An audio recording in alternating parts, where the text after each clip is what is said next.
I'm Kay. Welcome to my corner.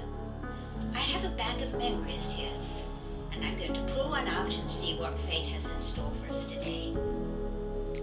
Oh, UFO. Now that's an interesting one. Right back in the 70s, I had not long moved into this new house that we'd had built. And as often happens with large families, we had 2 extra children staying with us. One was a French child, 10 years old, who spoke very, very little English. And the other was a 7-year-old British boy, the son of a friend of ours who was abroad. I was in the kitchen preparing a meal, and the children were upstairs playing in the playroom. My children were out at the time. Suddenly I heard us scuttling down the stairs, and they both burst into the kitchen.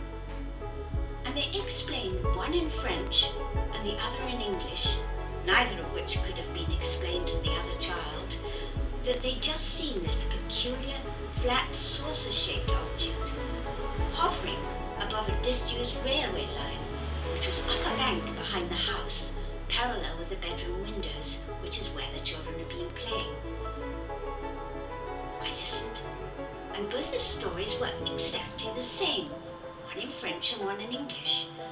And apparently what had happened, this circular flat object with windows all the way around the side, at least there were light patches all around the side, had suddenly gone straight up into the air and disappeared.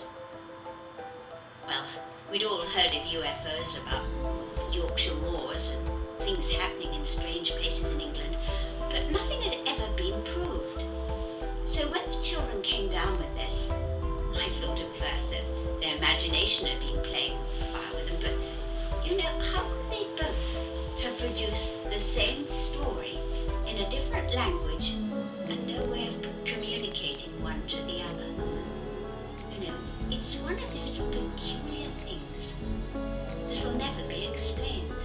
I really don't know why I didn't get on to the society that still deals with UFO sightings. Maybe I ought to do so. I wonder what I'll pull out of the bag next time. Thank you for coming in.